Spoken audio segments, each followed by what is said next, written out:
by visions of war. Born to survive and we settle the score. Hearing the sound when we run to the source. Heavy the cost, we won't lay down the remorse. We're warriors, die when we choose. Never back down, all you heard is the truth. Fearless, focused, ready. Lay the battle to rest, we hold steady. Cause we're rising, trample through rampires of dust. Summon the warplanes that rattle and rust. Built for the test when the going is tough. About to get rough, ready to get out and get up.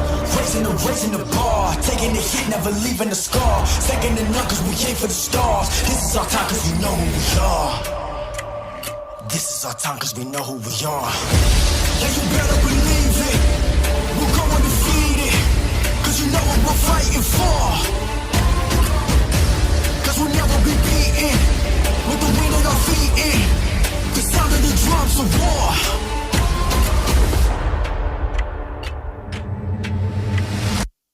Silent and deadly we hunt. Taking contenders on every front. Live for the thrill of the fight, never run. Shoulder to shoulder, we're in till it's done. We're warriors, yeah we never miss. Rain in the sun, yeah we'll make the assist. Take them all out, you can make us a list. Mess with the devils, you get what you wish. We're rising, we're there on the battle horizon.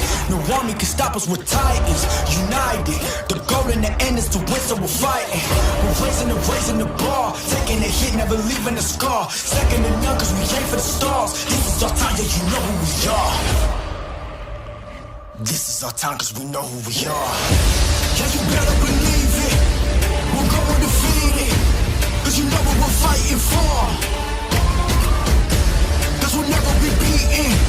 With the wind at our feet in. The sound of the drums of war. Yeah, you better believe it. We're going to defeat it. Cause you know what we're fighting for. Cause we'll never be beaten. With the wind at our feet in. The sound of the drums of war.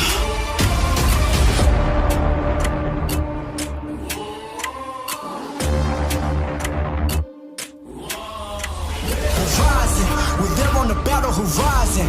No army can stop us, we're titans. United, the goal is to win in the end, so we're fighting.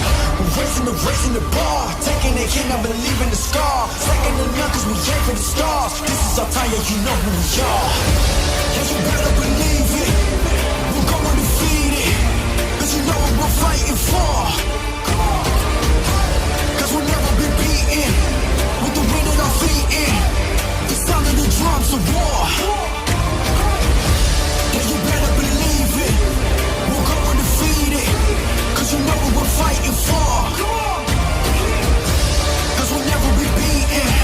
With the wind at our feet in. The sound of the drums of war.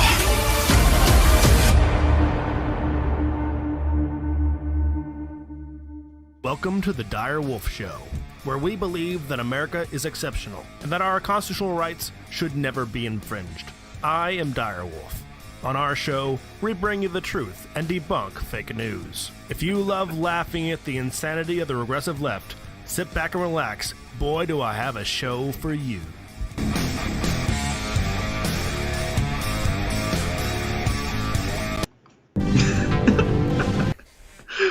Welcome back, Wolfpack. Dire Wolf here. And I'm not sure if I believe Fox when he says we're live because I also heard other audio. But whatever, we're live. Welcome back. Someone's live. Someone out there is live. It's 5 o'clock somewhere. So welcome back, Wolfpack, to our weekly news recap behind enemy lines on YouTube, where speech is not free and the truth is demonetized. Alongside me is my co-host and producer, Fox Travis. How you doing, buddy? Oh, not too bad. Not too bad. Do you like the little ruse we play where we pretend like we're just now seeing each other to the audience? Yes. I also like how during the show we also pretend that we're having these conversations for the first time. Right. Like we've already had these conversations, but we have to make it sound like it's just happening now. Yes. They'll never see behind the curtain.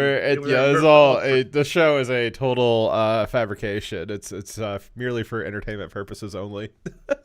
Unlike with CNN, where the information they're providing is all fabricated, the only part of the show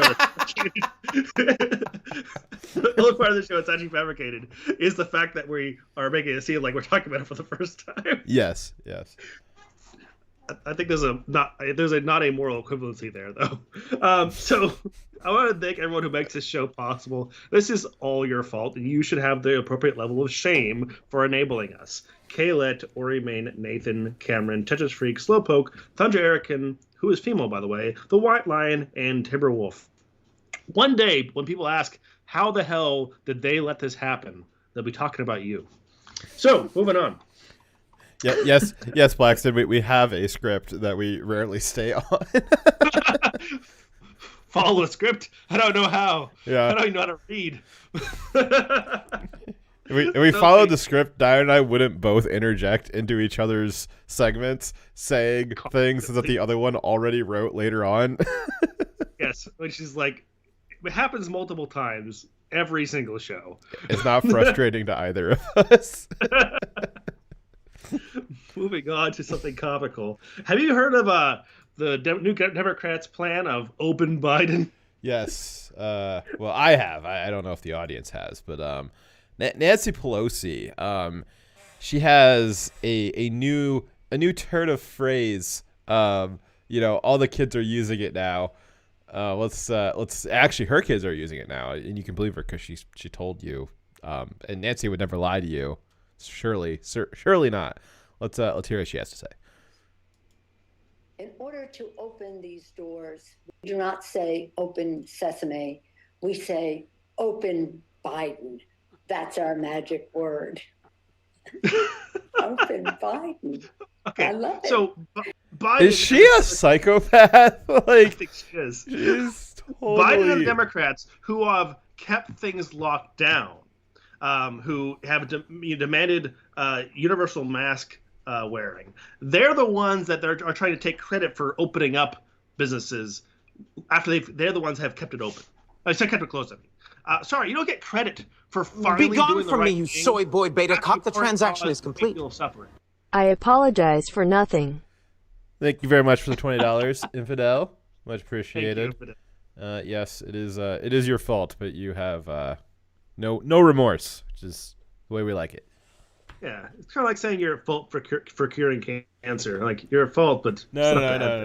That's Joe Biden. Remember Joe Biden said that he'd cure cancer if he got elected? Where is that, by the way? That's a story we've long forgotten. He actually is withholding it, which it's actually even worse. Yeah. He already has the Yeah, cure. he had. If you guys remember, I know we're jumping all around right now. It's a great opening.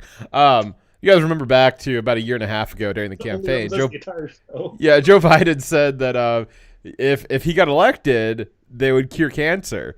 And he implied that, implied in the sense that he muddled through a speech about it. But the way it sounded was that he already had a cure, and only if you elected him would he release it to the public. It was kind of like, man, if you already have a cure to cancer, I don't know what you need to run for president for, but I guess. There's only two ways to interpret what he said. Either he's a rambling old man who has lost his marbles and is not capable of actually holding office and being good at the job, or he actually is a brilliant man who has found the cure to the cancer, and he's also a freaking psychopath that's keeping it from the world.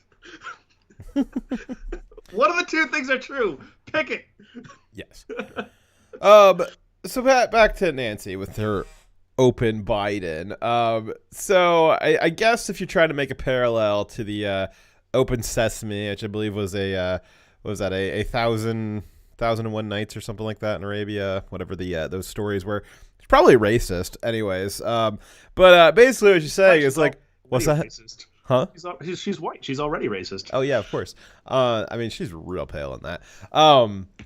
But I think basically what they're trying to imply is that just the magic word is open Biden, and then just Biden just opens his door and just gives them whatever they want. It doesn't like the door is not like a sentient being. It's just hiding all the goodies that they want. And so like Biden's just the one between them and all the stuff that they want. He's not really in control of anything. He's just a thing that is there that they just merely have to command, and it does what they want. I do like how it sounds like they feel like they have the ability to command the president to do things. So, yeah, you're right. That is definitely telling how they view him. But I want to point out that also they it's another part of Trump and the Democrats trying to say, not Trump, Biden and the Democrats saying that Biden is responsible for all the good things that and that like for instance like the vaccine, right? Trump is the one who actually ordered and set up the ability to order and produce those vaccines, but they're trying to take credit for it. And now they're trying to take credit for opening up the businesses when it was them that shut it down in the first place. Like they're trying to paint him as this great hero when he's the one that's caused the problem. Yeah, I'm old enough to remember last Tuesday. I'm at least Tuesday old. I was born at least before Tuesday. Not yesterday, but not long ago. Yes. I'm at least old enough to remember Tuesday when Texas opened. They just said that they were going to end their mask mandate and open all businesses back to normal operation. I think Mississippi soon followed, and then there's other states that have decided to follow as well. And I'm old enough to remember when the Democrats said that they shouldn't do that because that was going to cause a massive spike. They're part of a death cult, all that stuff. And then at the same breath, you've got them saying, well, we're going to take credit for opening the businesses in red states when they were the ones who said that they didn't want the red states to open them up. But, don't remember, it's the history of now. And I mean, like, right now, like this very second. Don't remember back past like 2 or 3 seconds ago, because like that's the history. That's like the deep time past. You can't remember that. That's just, you're just muddling the conversation if you're talking about anything longer ago than 3 seconds. Biden just this week said that Texas and other states completely opening up and taking away COVID restrictions was Neanderthal thinking. So you can't say he both simultaneously gets credit for opening up states when also saying that he also saying that doing so makes you as dumb as a caveman. And I'm going to do what literally every other conservative commentator did this week and pretended like it was an original joke. I will preface it by saying that I stole this joke from everybody because everybody made the joke. I mean, Biden would know how Neanderthals think because he knew some of them were his very good friends growing up. He was there. He used to be one. Yes, he's old enough to remember what they thought. Like many of his political opinions, he has evolved. Yes. And why really, would you do that? I don't know why we would do that. Thank you for the $2, Slowpoke. Slowpoke says, "What's sad is Biden shit talk Texas for opening up." And the retard said something about soy happy. Dyer, can you pull up the super chats, because for some reason my super chat feed is not working. Sure. But yes, thank you very much for the $2, Slowpoke. So I think it's odd too to say open Biden is the magic words when for her entire career, open Kamala has been a very successful way for Kamala to rise to the ranks. She's much more likely to be the one that's opening up. Are you implying that she's been promiscuous? I'm implying that she's a dirty slut who slept her way through politics to get to the top. Oh, good. I'm glad that's what you meant, not that she's promiscuous. Yeah, no, and by implying, I mean I'm citing known evidence of that. Obvious amounts of evidence. Yes. Good. I would hate for you just to imply it. Yes. All right. We also had some other stunning interactions between Nancy and Joe Biden this week, which involved, well, I don't know how to describe the clip. Well, why don't we just watch it? I'm sure you guys have seen it already, but it's interesting. It's very telling. I took them for candy at a place still in New York. Well, they have sort of like swinging doors. You have to get through the doors one part of the store to the next. So here they are. Pace is you know what? This is actually a wrong clip, but it also shows just how incoherent Nancy is. Let me pull up this other clip, though. It's a very, very strange conversation Nancy's having. What the fuck was that? I'm happy to take questions if that's what I'm supposed to do, idea. Nance. Whatever you want me to do.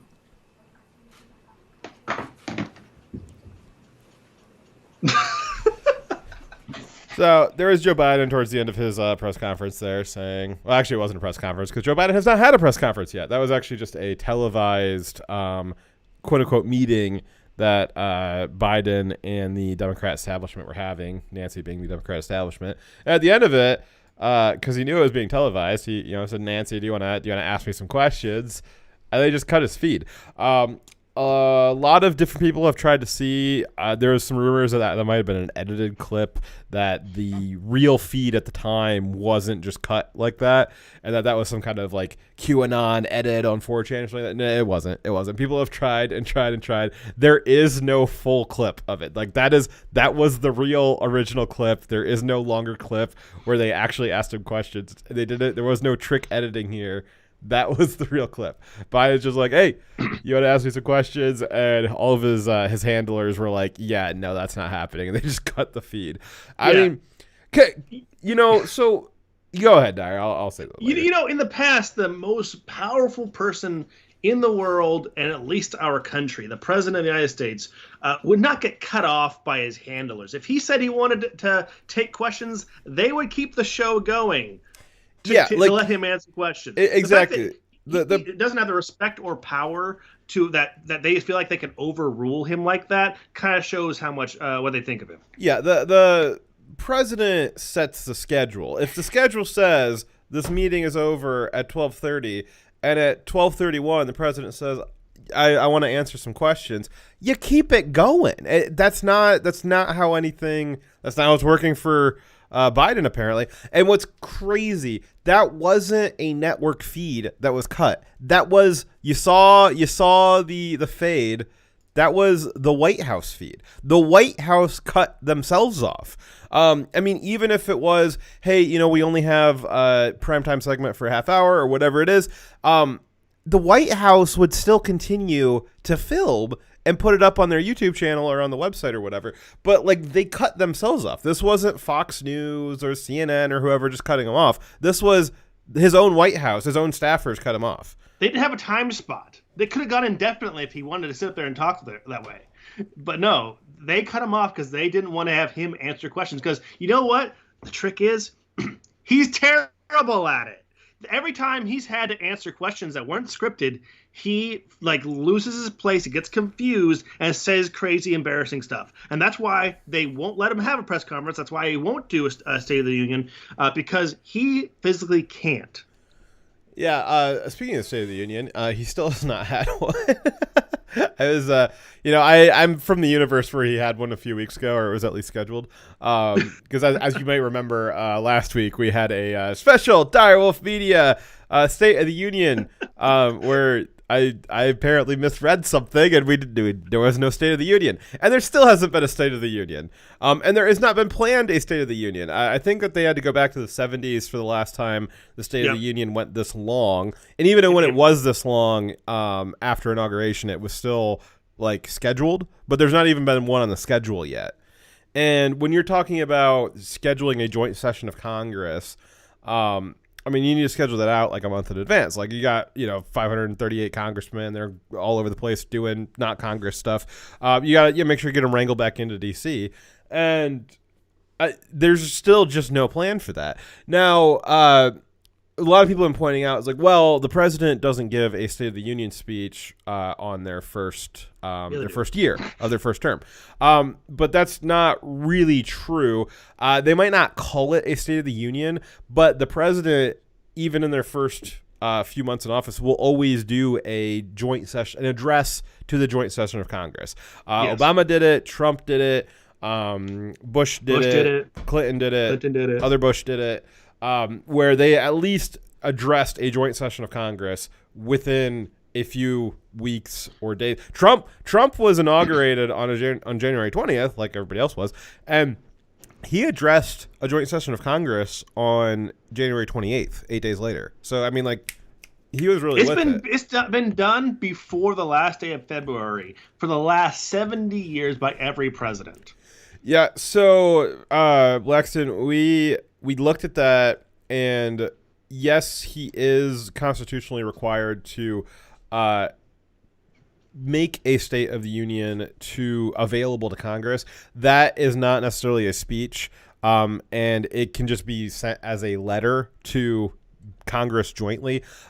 Doing a joint session of Congress and a speech, that is more flair. That's been more of a TV production kind of evolvement of that.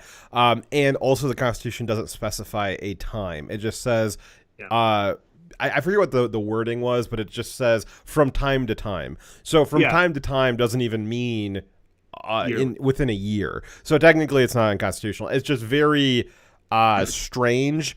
And the reason it's strange is the reason why he hasn't had one, which is that we all know that he's not good at speaking.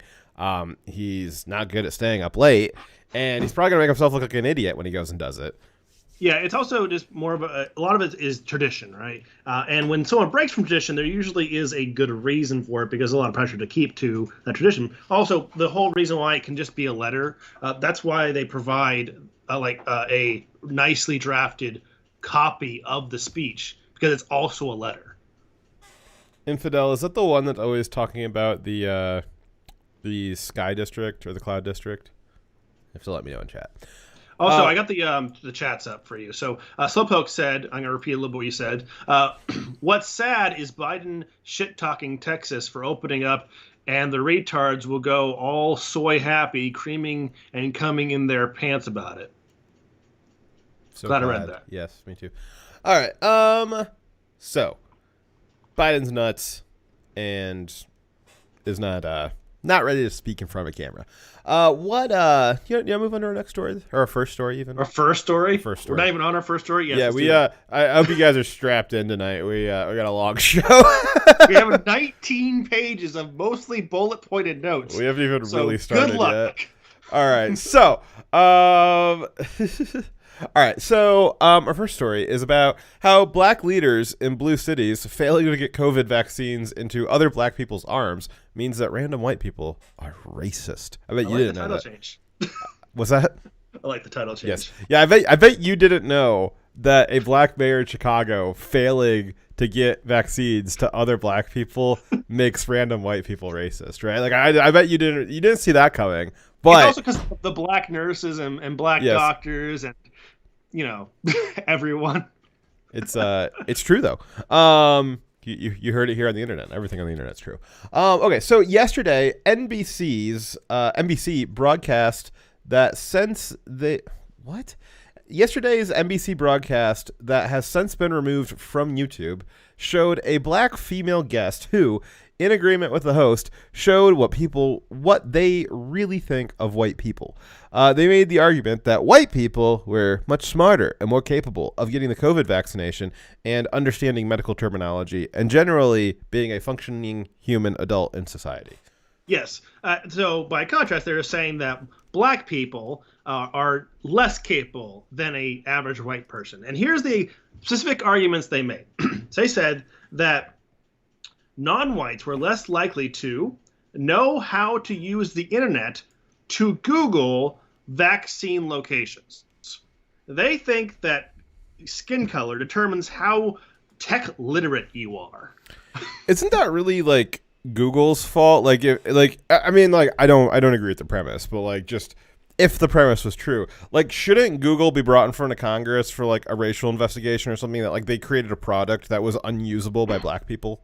Well, based on critical theory, yes, there is a disparity in outcomes, and it must be the system that is wrong, and that is wrong because it's racist. So Google is racist. We found that out today. Good point. So I would like to point out that tech literacy is not connected to your skin color or your genes.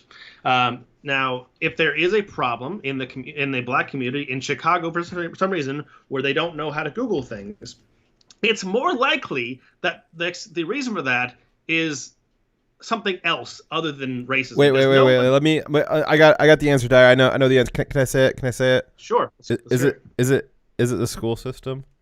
It might be the school systems because the schools there suck. It also could also be money because maybe if someone doesn't know how to use the internet, I'm assuming they don't have a computer or internet because that's all you need. Everyone has a phone.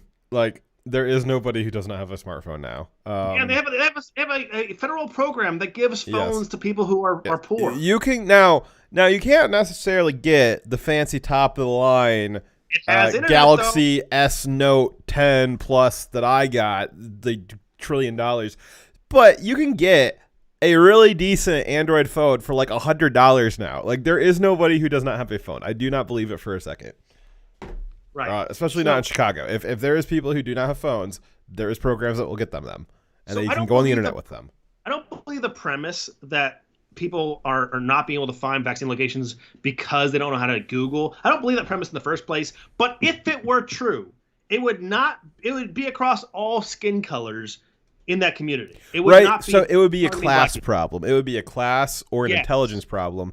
And unlike the racists in Chicago, you and I don't think that class and education, I don't see that through a racial lens. It's just, a curve that exists on both or on all the racial makeups, right? Like there is dumb people in all the races and there's poor people in all the races too. And they all have similar problem sets. Right. And I was born to a very poor family. I wasn't born with a tablet in my hands and a tutor showing me how to use it. But again, I think it's very hard to believe that someone cannot show these people how to Google. In any case, another excuse they said was that non-whites were less likely to have vehicles to travel to those vaccine locations.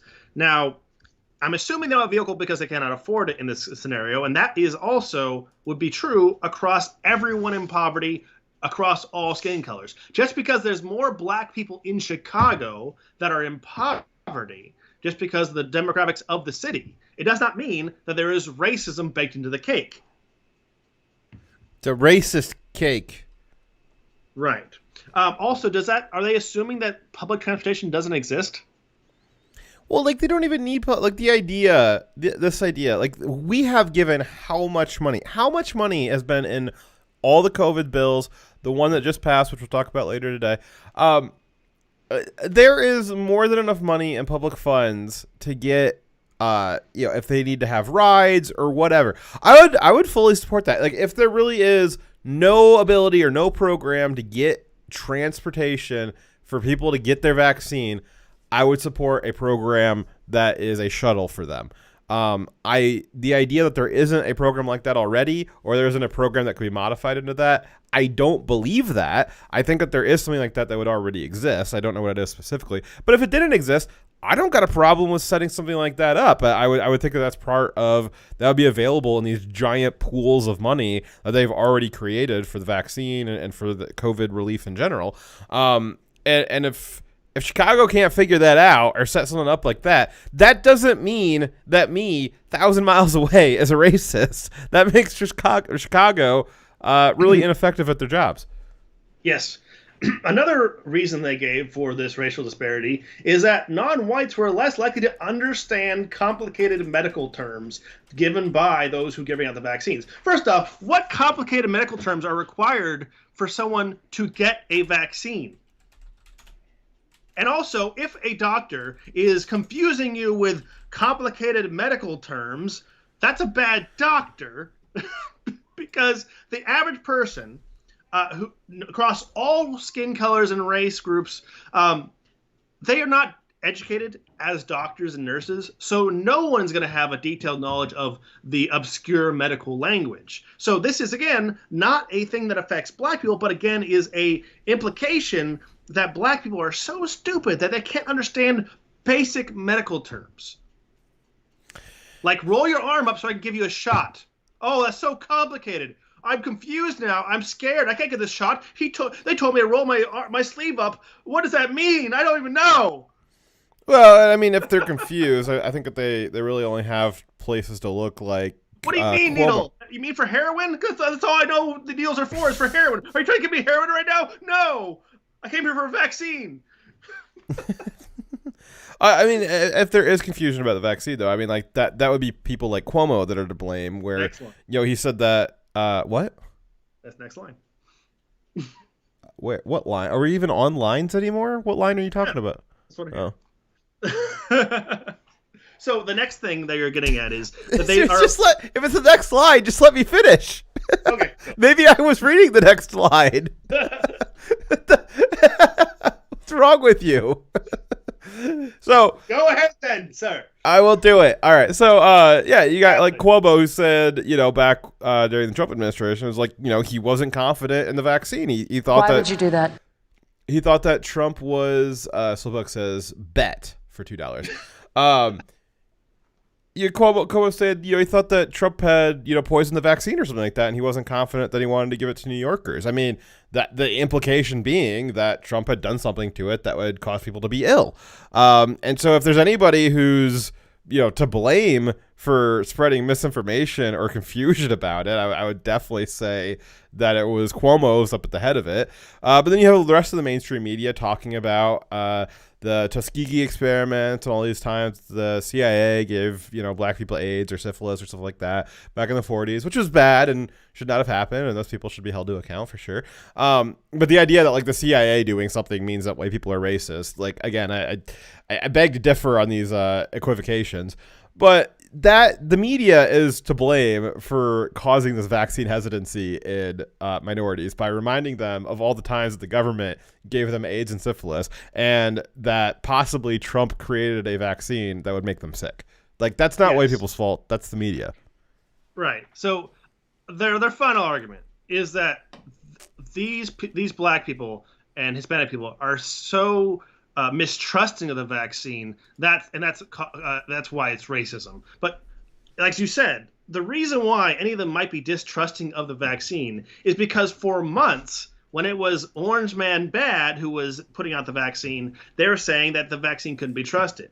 And then there's some pretty legitimate reasons why that community might be afraid of vaccines from the government just because of their history. I can't blame them for that. Well, I'll be blunt here. I definitely think that they can figure out how to get transportation, because I watched them all get transportation to downtown during the riots this summer. Like, they certainly knew how to get transportation all around downtown this summer when they were looting stuff. I think that they can make it there for a vaccine. Heck, maybe one of their riots could just march down to the vaccine center and end up there. It'd be convenient.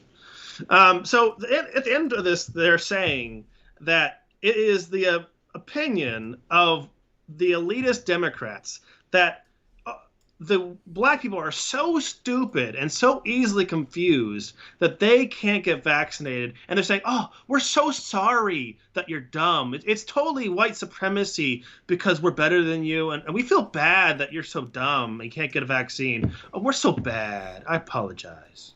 So bad. So bad. So bad. So bad. All right. So, let's see here. So this, so all the story that we're talking about is based off of a segment that NBC had been airing, and it was really wild watching the segment. We wanted to play it for you today, but the segment mysteriously disappeared from the internet. It was replaced with a highly edited version of the segment, in which they dropped a lot of what their commentator was talking about how black people were uneducated. They were generally unable, due to their race, to use Google because, in his opinion, black people they just don't have the required mental faculties as a genetic condition of their race. And it was just really ridiculous that what they were saying. I just couldn't believe what they were saying. It was just not the same universe that I live in. Their discussions about how just black people are just unable to function in society. And they were discussing this, that not just saying like that they thought that or that they had evidence of that. They're just saying it as a definitive fact that black people were unable to function in society, and therefore we need X and X policy.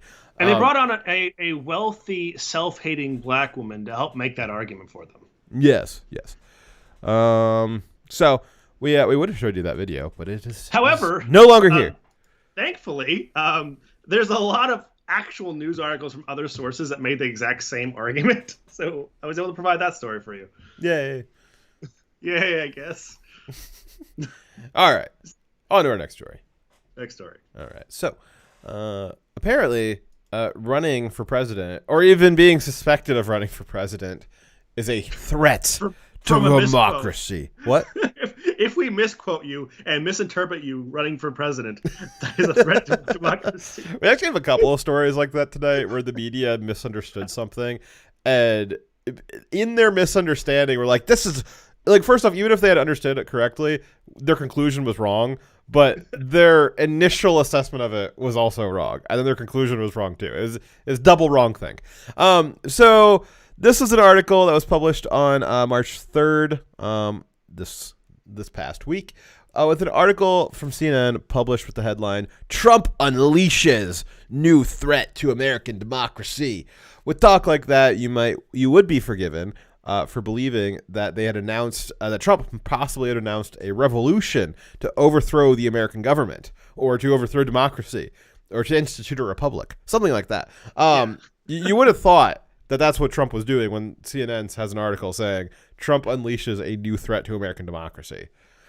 However, in reality, the horrible thing that Trump did was call his wife the future first lady. And he was calling her the future first lady in an anecdote where it was a time before the election where he got elected. So it would make sense that he's saying that she wasn't the first lady yet and that she would be in the future. She was just telling a story from the past before he was elected and called her the future first lady.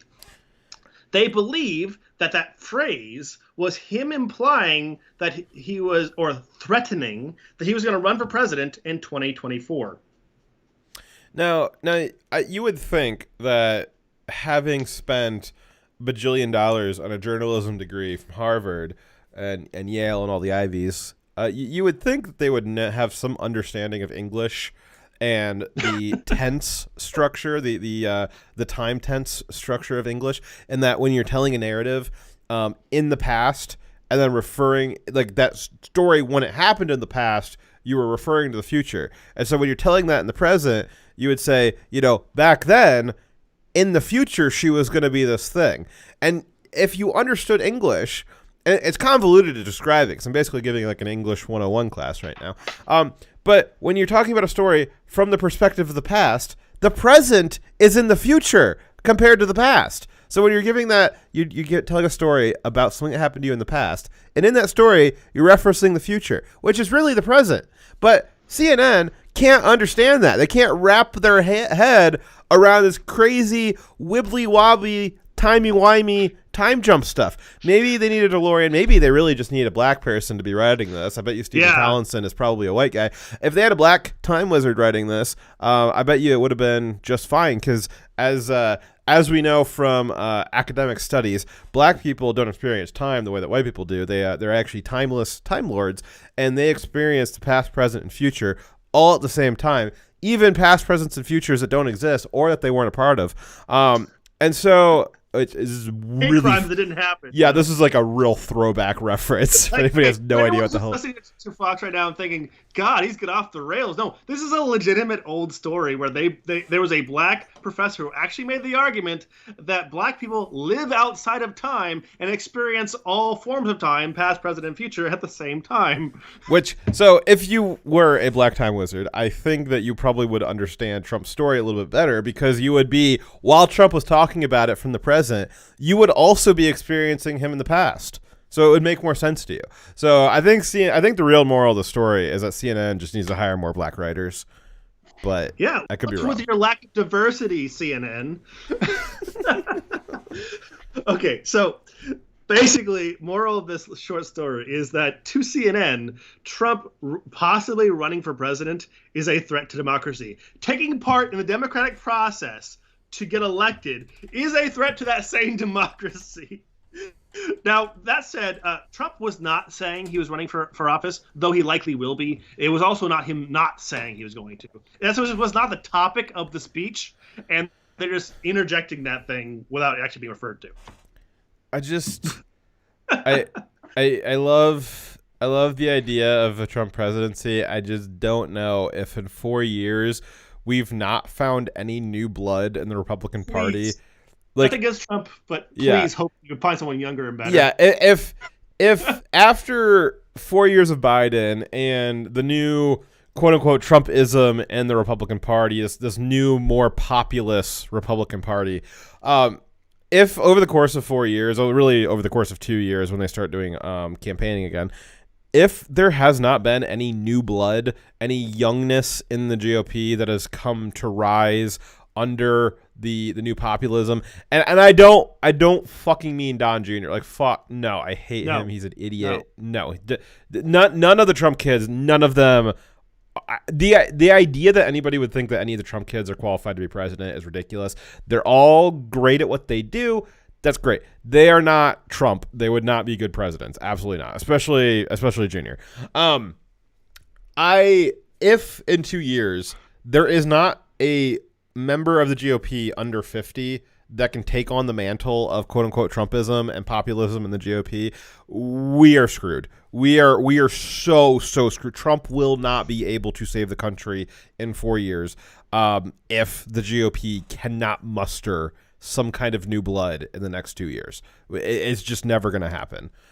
If you guys are waiting on Trump to save us in 4 years, it's just not going to happen. That's not to say that in 4 years Trump might not win a presidency.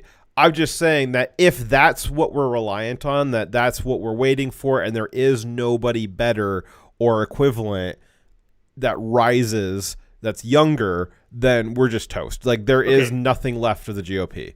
This isn't China and the time of dynasties. We can kind of look past the family line when we're looking for good politicians. We don't get someone who's related.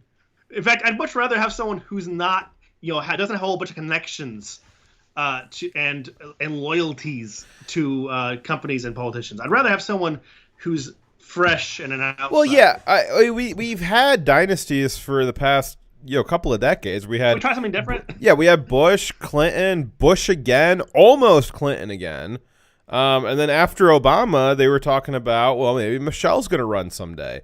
And it's when they left office, they were still involved in politics. They didn't leave. Yeah, like there's this kind of trope about Washington, like, well, like, it's their turn to be president. Like, well, you would think that like that might be within the family, right? Like, okay, like it was the Bush's turn. Like, Daddy Bush was the one who got it. Like, let's move on. Because then you had Jeb running too. It's like, okay, like we have more than 3 families in America. We don't need to keep going back to the same families over and over and over again. It kind of makes us look like a pseudo monarchy when we have that.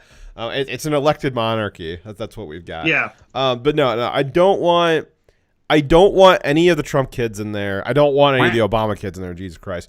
But if we are still, Trump is the only viable candidate in 4 years, we are so toast. There's so many more problems with the party and America. So that's my my fear and my hope that we find somebody else. Not because I don't like Trump, just because it doesn't bode well for our future if there is no one but Trump. Thank you, Smug Ass Abu, for the follow. It kind of sounds like another name for Slowpoke. Moving on. I think I banned you for 5 minutes. Chill, bro. All right.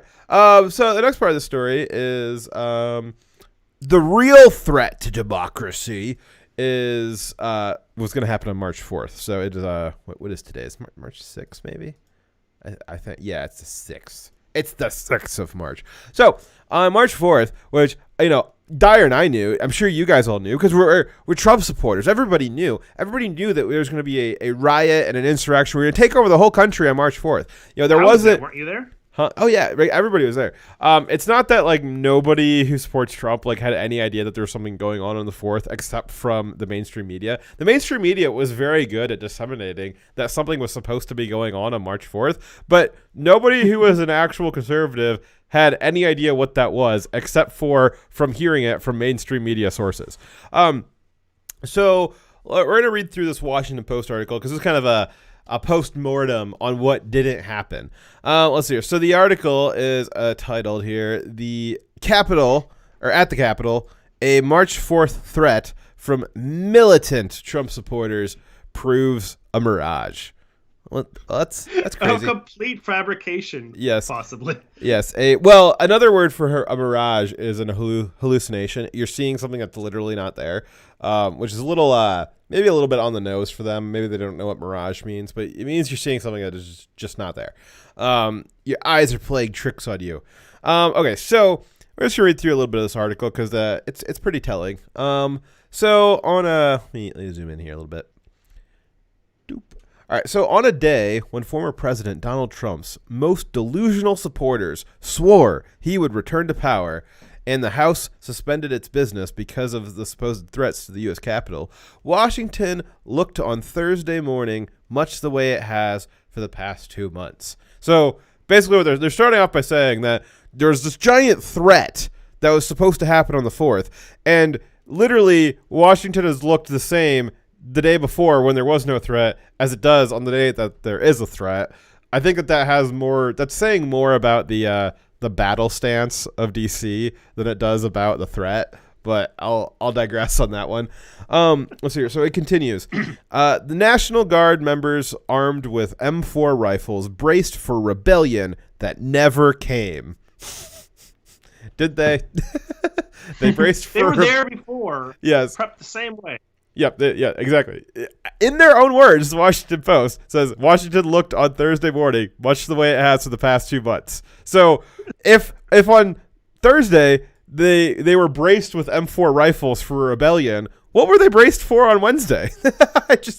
Rebellion. They're just there. The March 3rd rebellion, and the March 2nd rebellion, the March 1st rebellion. Yes.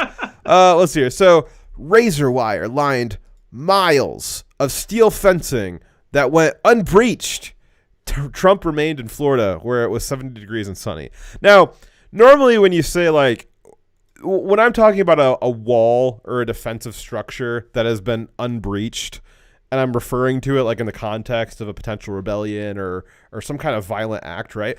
You might think oh wow, that fencing must have been really strong if it remained unbreached. Well, yeah, but nobody was fighting it. Nobody was the doors remain unbreached too. There was no attempt to breach it. So what would more accurately be a line here is, razor wire lined miles of steel fencing that was never attempted to be breached. That would be more accurate. But just saying it like this, it loosely implies, maybe you can figure out with the context clues that it's not what they're going for, but it loosely implies that, well, it could have been breached. Of course it could have been breached. Or at least someone must be trying to, right? Exactly. Risk of this happening.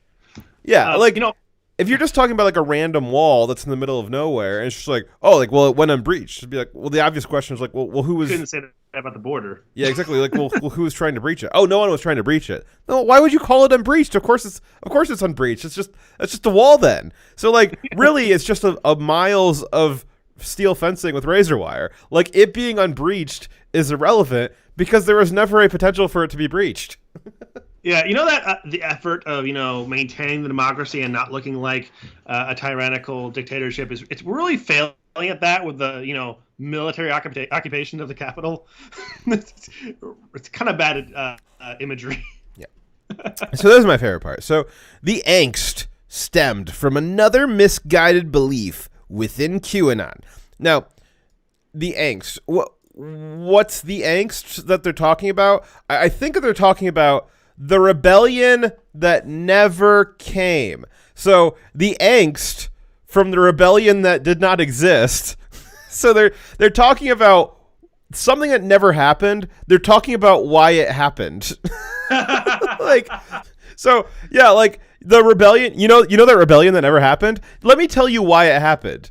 It didn't happen. That's the end of the article. So the angst stemming from the rebellion that never came.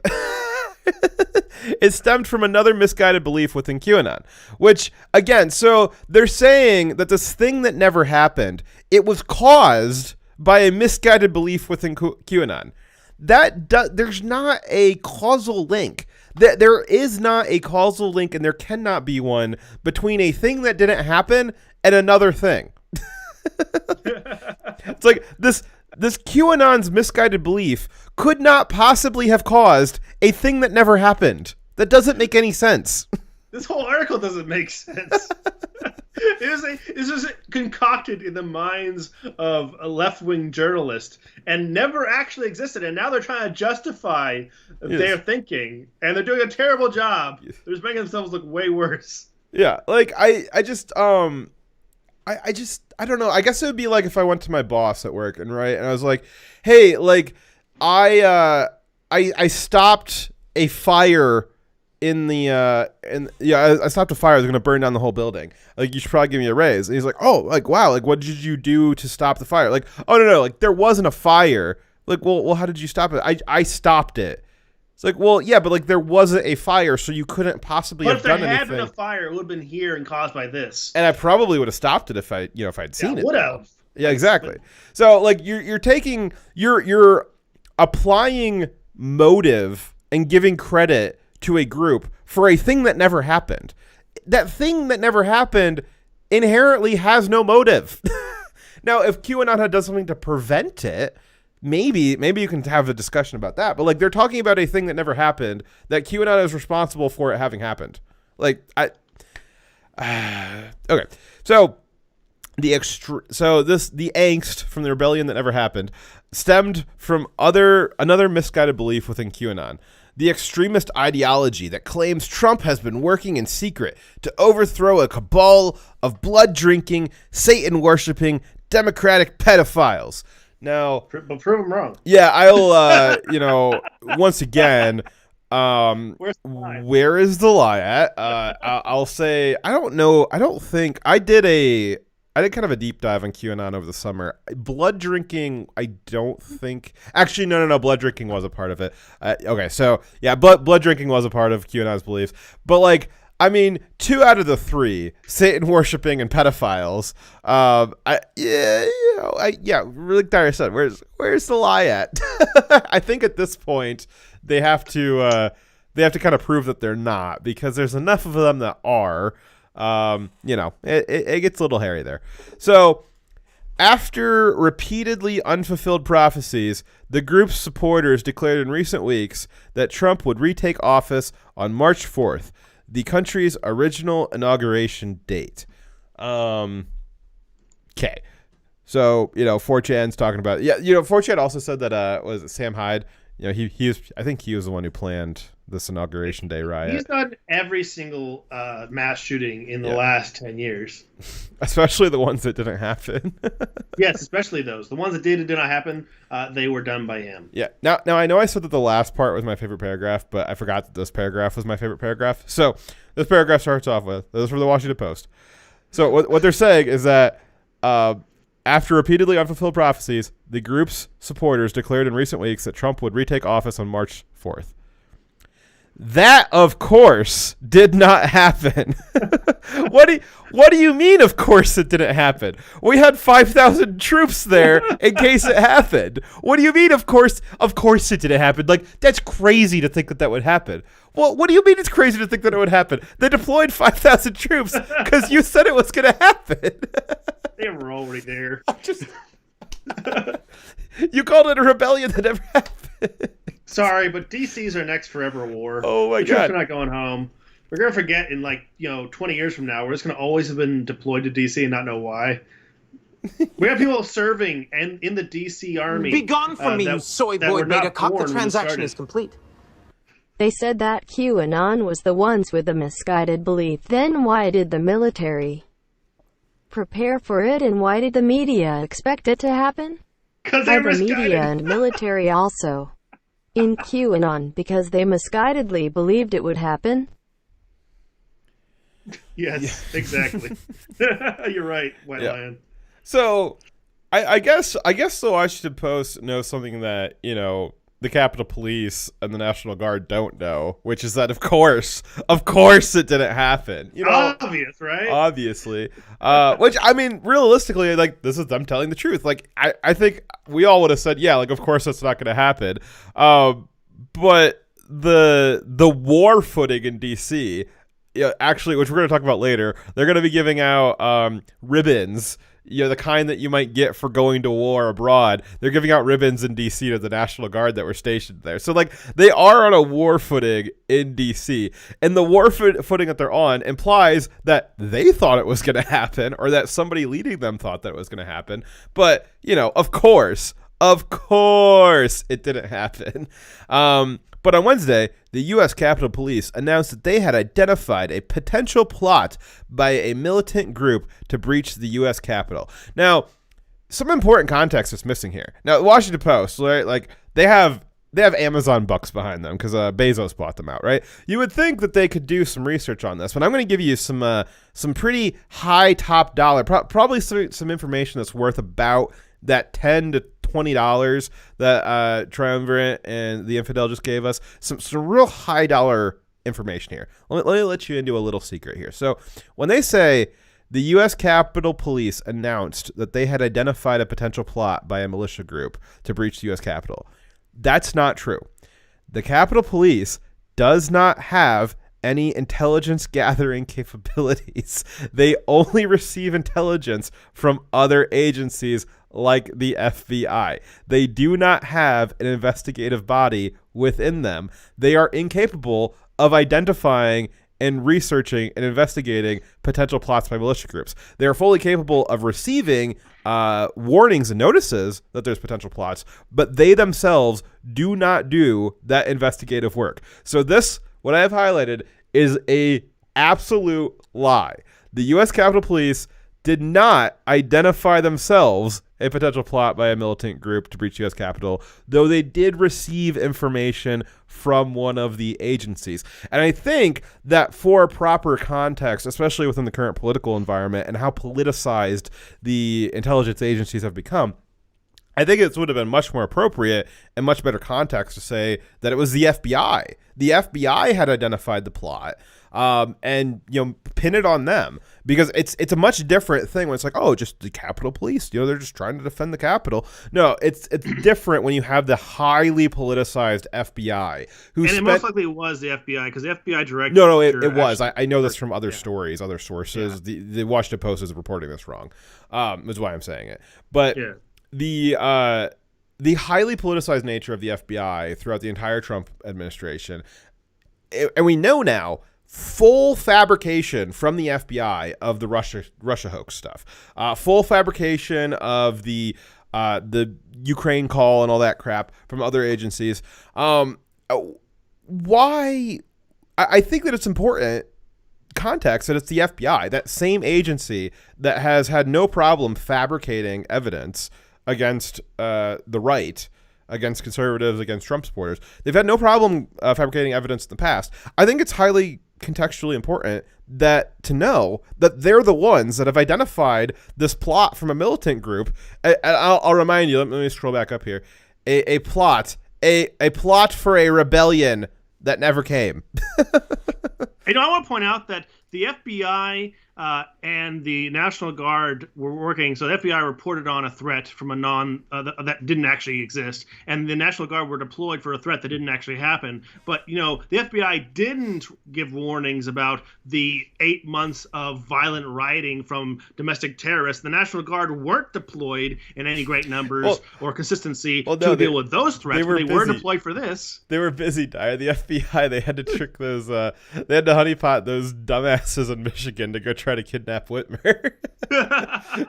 Which again, remembering that story, which we found out a couple weeks after it had happened, that it was largely honeypotted by the FBI, that the Whitmer kidnapping, it came out that most of the planning for that was from the FBI glow-in-the-darks that were encouraging the plans, and the FBI was the one who provided the equipment.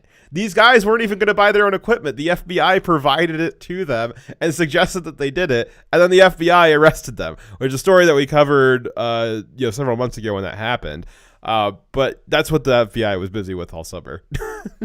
Yeah, I just love the contrast between what they'll do for a non-threat that is they are saying is related to conservatives, but compared to what they will not do for the a legitimate terrorist threat on the left. Yeah. Let's see here. So, yes, the Capitol Police had announced they identified a potential plot by a militant group to breach the U.S. Capitol, as hundreds of insurrectionists had done on January 6th. Now, I heard it pointed out, it was a little bit insulting to Trump supporters, but it was highly true. And because it's insulting to Trump supporters, and I'm going to say it, that it's definitely true, otherwise I wouldn't say it.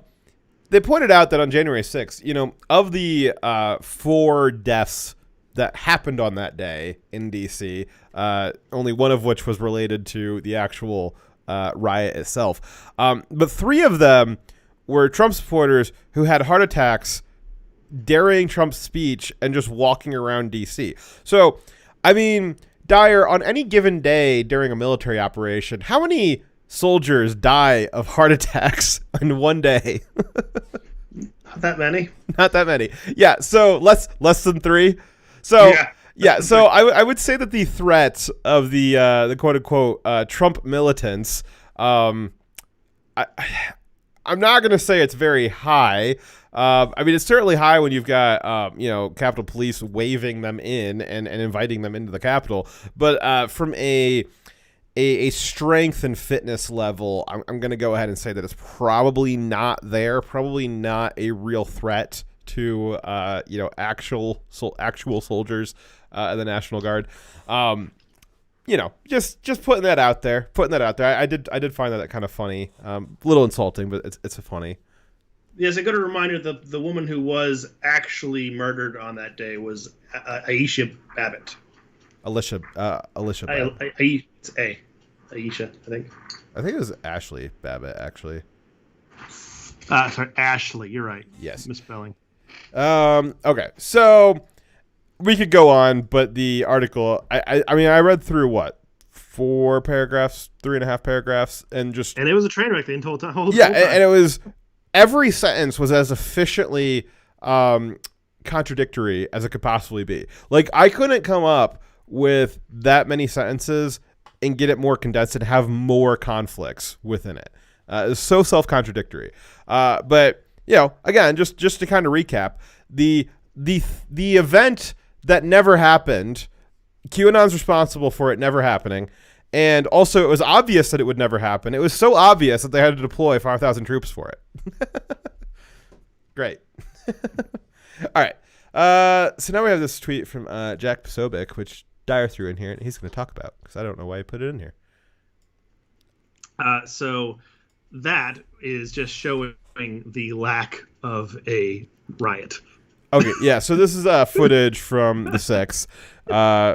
If you, I bet you if there's a little bit of higher res, I bet you could zoom in. Those 3 people meandering about are probably National Guard. Probably not breaching the fences. Yeah.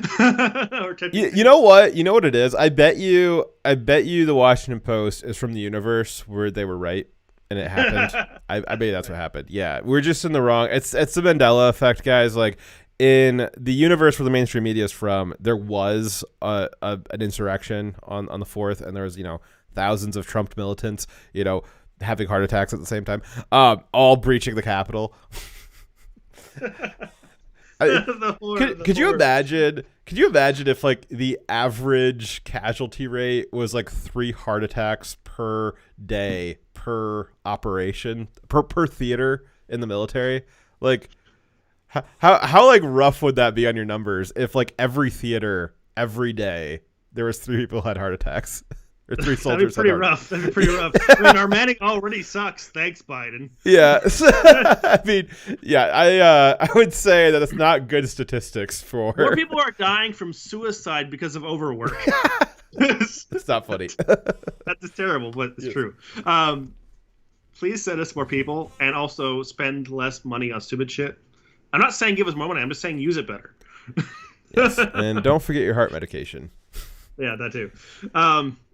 Anyway, so the next part of this story is while we're talking about the National Guard in D.C., there was another related story where there was a mass poisoning event for the National Guard who were stationed there. More than a dozen soldiers on deployment have become ill, with some with serious enough to be illnesses to be hospitalized, and after they reportedly have been given undercooked and contaminated food. The soldiers have posted these pictures here and more, but among the things wrong with the food is you can see the chicken is not cooked at all. It's pink. The beef is just raw. They have rotted fruit, rotted bread, and metal shavings mixed into foods. I don't know if that's poisoning. What would be like putting just hazardous material into your food? Like, I don't know if that's poisoning. Part of the course for the Middle East. Yeah. Oh, I mean, it's attempted murder. Well, I mean, Dyer, so you've talked about this before. Like, on your deployments, they, as a show of charity, they kind of offer you guys up on a silver platter to the locals to poison you by, instead of having military people prepare your food, they allow the locals who hate you to prepare your food, which seems like a conflict of interest. Yeah. But you've said that, you know, some of the stuff that comes out of those kitchens is a little iffy. Looking at these 6 pictures, I mean, like, how would you say, like, I haven't asked you this before, like, how would you say that your experience with people who actively, you know, they might have been your enemy combatant the week before, and now they're making your food. How would you say that your food compares to this?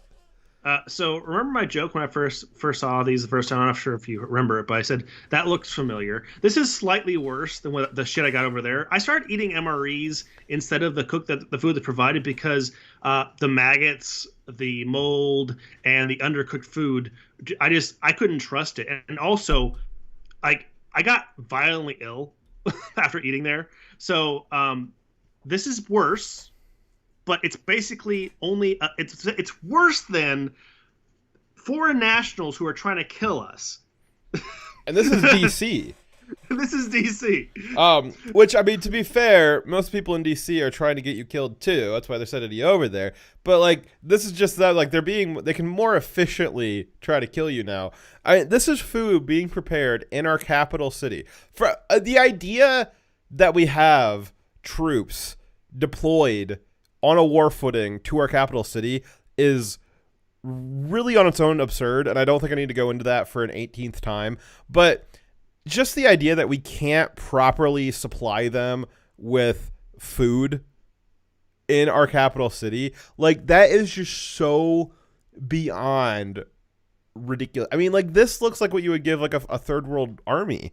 Like, if you had, you know, kind of a tin pot dictatorship that's going to have, you know, their troops stationed in the capital city to defend the illegitimate government, you know, you might have a nice palace, but they don't have good food. I mean, you've got stories of North Korea, some of their military guys that are fortunate enough to be in close proximity to the border, they will often defect. And there's lots and lots of stories of North Korean soldiers who've defected, and when they've been found by the South Koreans, they have had just horrible diseases that were foodborne illnesses, parasites, all that stuff. And they can't, this is the same thing that we're doing to our soldiers. We're treating our soldiers similarly to how North Korea is treating them, where they've deployed to defend the illegitimate government.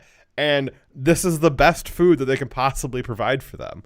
So ridiculous. I want to point out that the old adage of an army marches on the stomach is very true.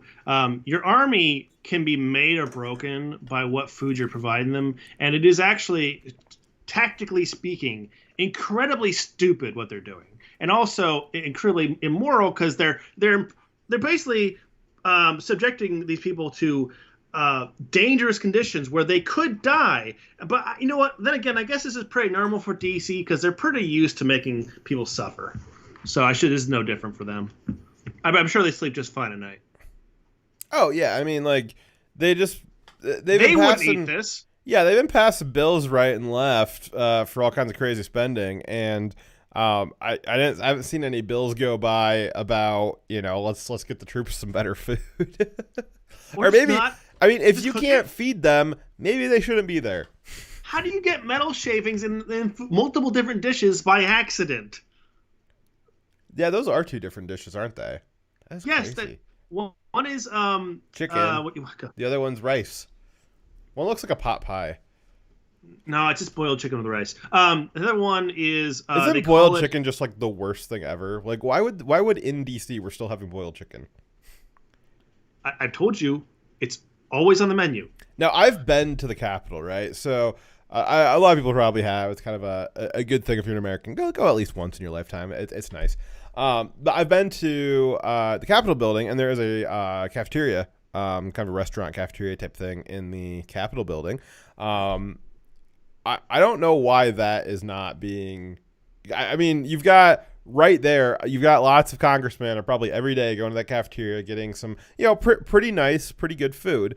I mean, it's not, you know, it's not like I say cafeteria, you guys could probably think about like school lunch trays. No, it's a real nice restaurant kind of a cafeteria type of thing. But it's very big. I mean, it's meant to shuttle, you know, hundreds of congressmen and hundreds of staffers through there every day with good, high quality food because, of course, you know, they're the elites. But Some of this food's kind of making me gag as I'm looking at it. Hey, Infidel, remind me, what is the dish that is rice, peas, carrots, and shredded chicken in the chicken sauce? It's like Wednesday, but I don't know what it's called. Wednesday surprise. But there's really no reason why they couldn't be converting that cafeteria to feed the troops there. And I really don't see why. I mean, you've actually got troops. You've got Congress and their staffers eating really nice, good, well-prepared food right next to, stepping over National Guard that are eating this and are having to sleep in the hallways of the Capitol building. It's pretty ridiculous. The treatment of them and then even the reason why they're there is just so ridiculous. Yeah, that's supposed to be beef in the middle. It looks really gross. When was it beef? It was definitely frozen for a long time. Do you want to read any more of the stuff that you've got written? No, I just went through it. All right. So, in addition to eating all this lovely food, it looks like they're going to start giving out military decorations for the National Guard that were deployed to D.C. Just the way that we do to any other war is we give out ribbons and medals for participating in the operation. Obviously, since D.C., we're at war in D.C.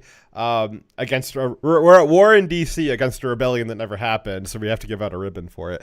And Dyer's going to give you probably an earful about how he thinks about ribbons in a second here. But Air Force Lieutenant Colonel Robert Carver, a spokesperson for the Virginia Air National Guard and director of Joint Task Force DC Joint Information Center, he really likes joints, said, quote, in recognition of their service as part of the security mission at the U.S. Capitol and other facilities in Washington, D.C., before, during, and after the 59th presidential inauguration, the District of Columbia National Guard plans to present all soldiers and airmen who took part in the mission. Again, he's calling it the mission. Like that's kind of a phraseology that you'd probably reserve for a foreign deployment into a war or battle scenario. Not really what you might think of in DC, but I digress. So they took part in the mission. One or both of the following decorations: the District of Columbia National Guard Presidential Inauguration Support Ribbon, that's a hell of a name, and or the District of Columbia Emergency Service Ribbon, Carver said in a statement. Both, quote, both ribbons are district-level decorations. Plans for their presentation are not yet final, and other federal decorations are also being considered. Wow, these guys are going to come out with like a full chest of crap for having been deployed in our capital city to defend against a rebellion that, wait for it, a rebellion that never happened. That's an awful lot of decoration for something that never happened. There are people who go to actual combat deployments who don't get ribbons because they've already received a ribbon for that theater, right? Now, for starters, I think it is ridiculous that we're giving ribbons for these guys being there in DC in the first place. I don't think that it is a good thing. I was in the National Guard. I would not want to be deployed to my capital to use military force to bolster this presidency because they need that to keep the power. I think I would want to be a part of that. And I think that people should have left the National Guard than be used as a tool in this manner. Personal opinion. Regardless, I think it's ridiculous that they're getting these ribbons. Aside from me thinking it's ridiculous that they're getting ribbons and possibly combat medals, because I said other decorations, if they're talking about actual medals, I mean, it's not unheard of for you to get a medal for something like doing finance, but it's still wrong. Those things, whenever you do that, you dilute the meaning of it. But as a separate issue, I'm very much opposed to how they deal with ribbons now. Ribbons used to mean something of value, right? But now they give ribbons for literally nothing. they're not directly associated to an accomplishment. So in this case, I don't think they accomplish anything good or of value. They shouldn't be getting a ribbon for it. They also should pick back a lot of other ribbons and be given to people as well. Yeah. So Darren and I were talking about this earlier today, and his take on it as a military guy is that ribbons are silly because they give them out for silly stuff from his perspective. I totally understand that. I see and understand your perspective, Dyer. But from validated. Yes, I've validated you. Now, from a civilian perspective, right? Like, so, like, I'm not gonna sit there and be like, oh, like, look at you, you got your silly ribbons, like you're, you're just an idiot jarhead or something like that. Like, no. Like, from a civilian perspective, it's like, oh wow, like, you got some kind of military award that means something to us. It means that you guys did something important. Now, from a military perspective, if you want to say like, I don't think that was that important. Great, that you guys are getting Dyer's perspective, but from a civilian perspective, we see medals, ribbons, whatever, like, oh wow, like they did something important. And being given me seeing a military guy getting some kind of award, like that means something to me. That means like, oh wow, like the government, like he did something, he must have done something that was like really important and like defended freedom and justice in the American way and all that stuff. The government giving out awards, giving out military recognition for an operation that was conducted on American soil against this made up threat of political violence. We just went through the Washington Post article. They said that it was clear nothing was going to happen. It was a made up political threat. They even lied about who discovered the threat. And now the government's going to be giving out military commendations for that. Like, that is really, really slippery slope right now. We're getting into some dangerous territory now where you are giving out military awards for conducting operations that are purely political. They are 100% political, and they are against a fabricated enemy. They are against an enemy that never was. As like I said, we just went through the Washington Post article, is they were defending against a rebellion that never happened and was clearly never going to happen. And they're giving out awards for that. This is creating a military culture more at the upper echelon, but it's the beginning, right? So like everything always has its start. You got to kind of look, especially with the left, you have to look at what this looks like 2, 3, 10 years down the road.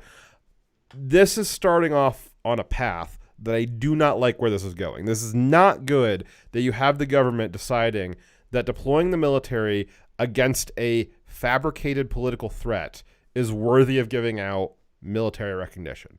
That, from a civilian perspective, very, very scary to see that. Don't like it at all. What bothers me the most is that that they are propping up this regime and trying to intimidate any detractors, right? They allowed people during the Kavanaugh hearings to come into the Capitol and protest inside the Capitol, right?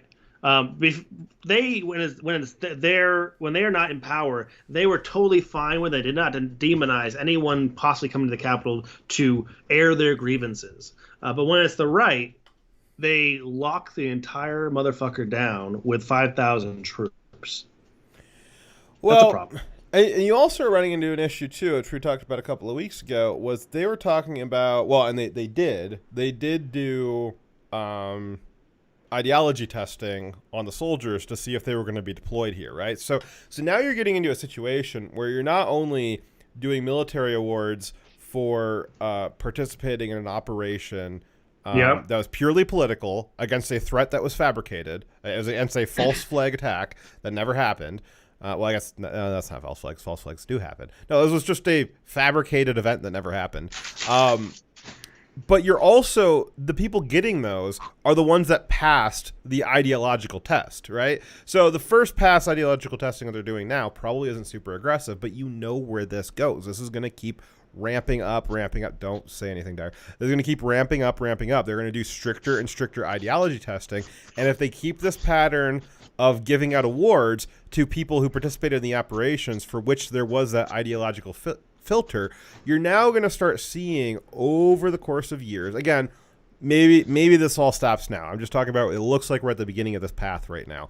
You're going to start seeing over the course of years soldiers who are getting more heavily decorated because they had an ideology that fit with the political mission that they were sent on. Fox, And there's also, some decorations give you points towards promotion. So if you are giving the certain, like, not ribbons, not usually, but medals, if they're talking about giving the people medals, they could actually be taking people who have been politically vetted and giving them a better chance of getting into positions of authority.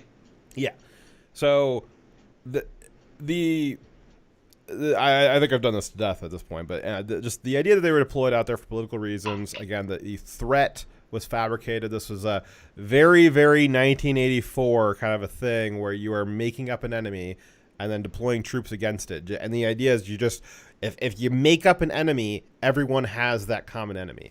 The left has been doing that with white nationalism for a long time now, but they're going to, this specter of white nationalist threat has gotten so bad that they've actually deployed the military against a fabricated threat. And now they're giving out awards for the soldiers that were deployed against a fabricated threat, all for political reasons. This is really, really dangerous territory we're going down.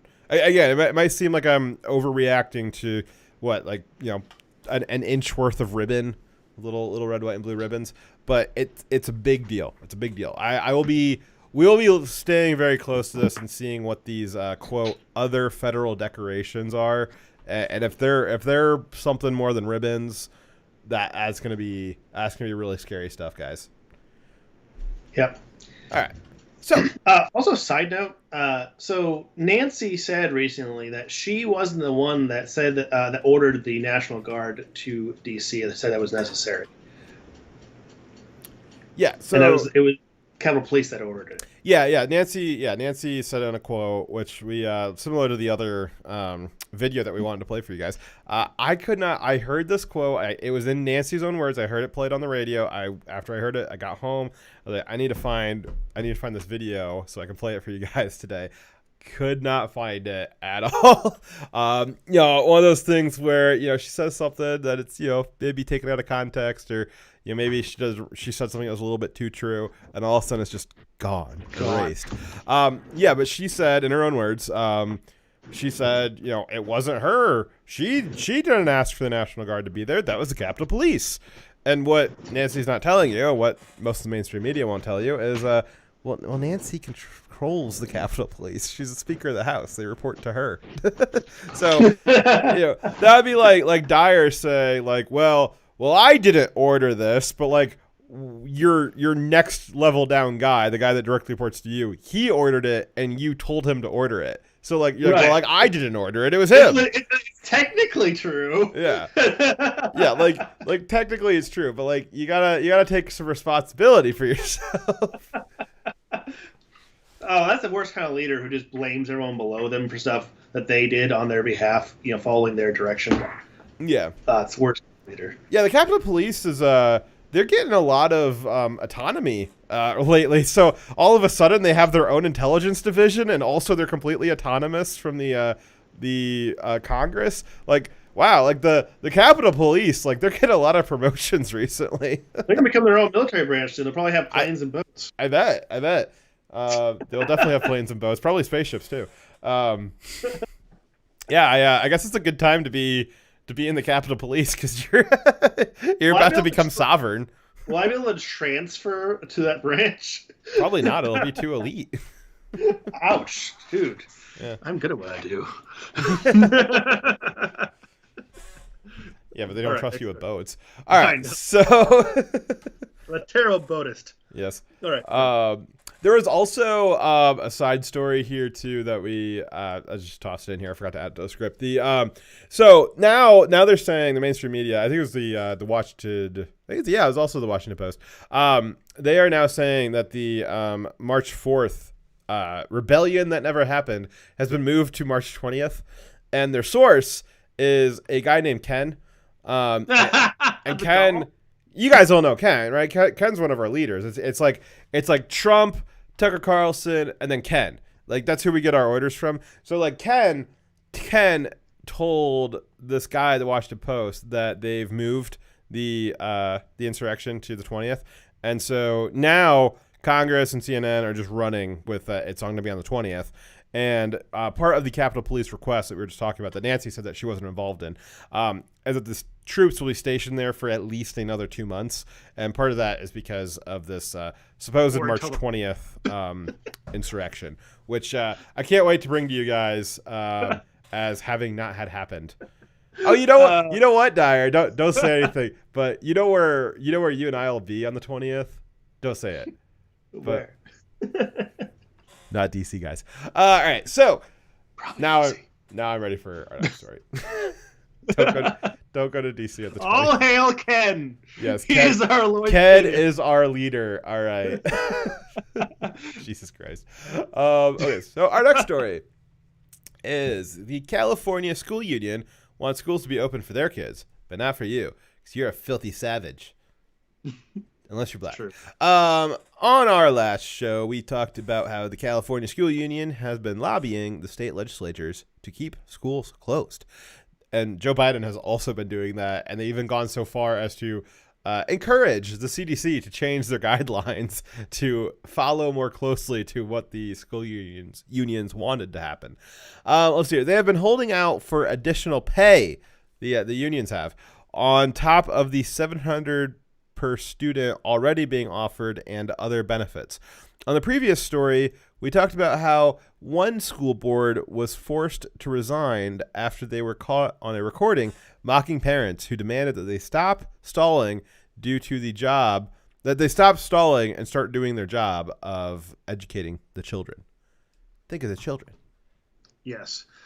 So this week, the head of the California Teachers Union was caught on video dropping off his 2-year-old to a private in-person preschool, despite saying it was unsafe for children to be going back to classrooms, according to his own tweet.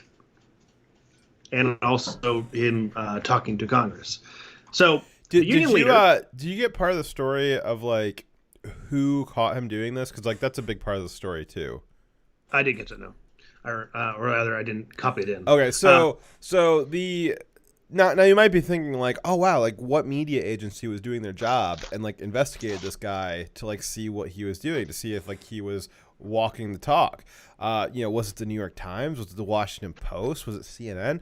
Because you know CNN has regularly, like as a rule, like I can name off 10 off the top of my head. CNN has sent investigative reporters to the houses of people who post memes on Reddit. So was it CNN that found this guy and got these pictures and investigated him? No, it wasn't. It was this moms group, a group of anonymous moms.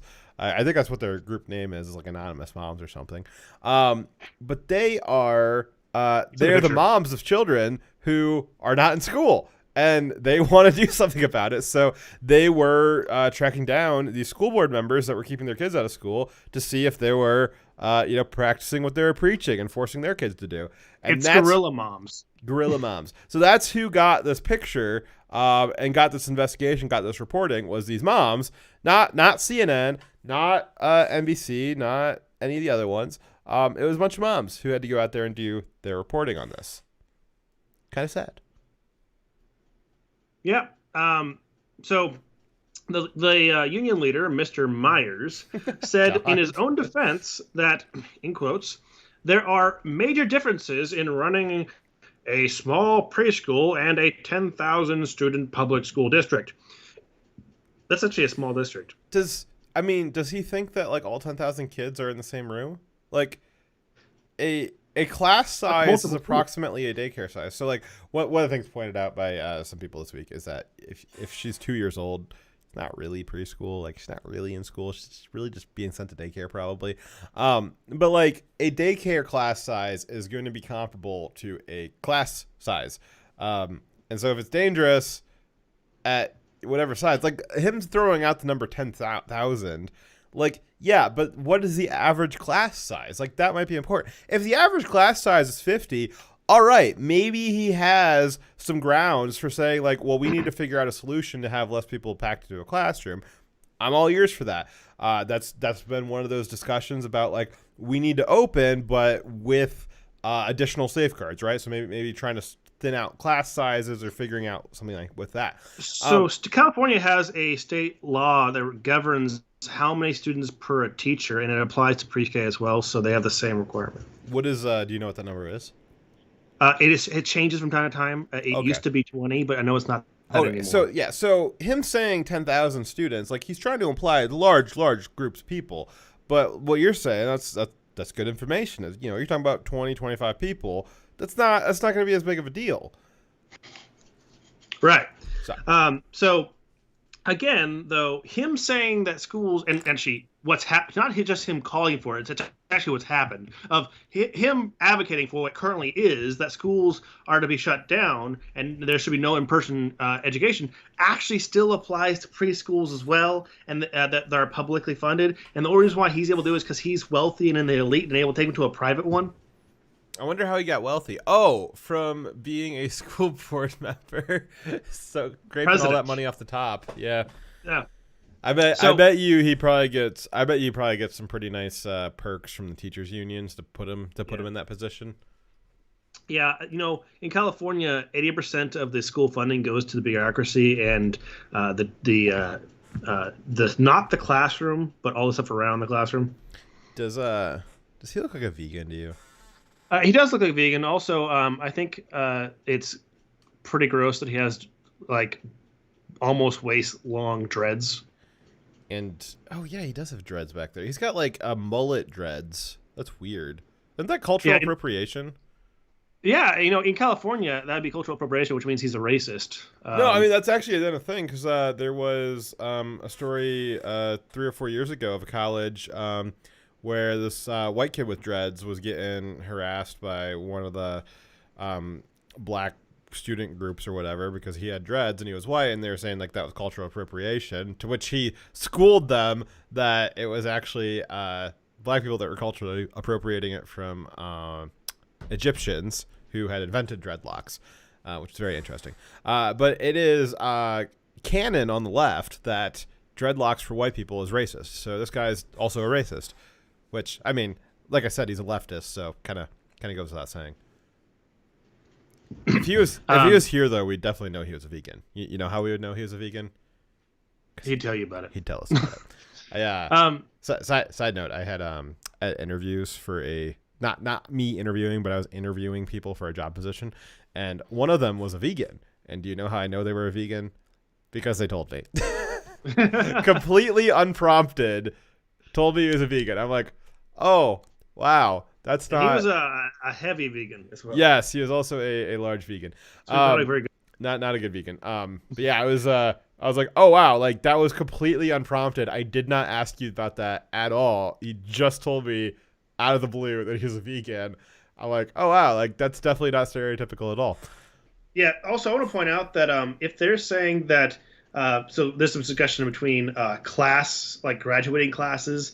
That's different from a classroom class. Like how many students per a teacher in a classroom is different from your actual graduating class. But I want to point out, if you have 10,000 students in a school district, like this is like multiple schools and then multiple grades within those schools, there's very small graduating classes as well. Triumvirate. There was a vegan woman who climbed Mount Everest to prove that vegans weren't weak. She died. Yes! Proof positive. Thank you. You've done humanity a service. Oh, you know what? He probably can't be vegan because you have to use eggs for dreadlocks. So he's probably in a pickle there. I don't know. Not probably just eggs. I don't know. Do they have vegan dread formula? I don't know. I might be wrong. I don't know. I don't have dreadlocks. and Dyer has a buzz cut, so yeah. I don't have that much hair. Well, did they change the regulations? Aren't you going to be allowed to have dreadlocks now?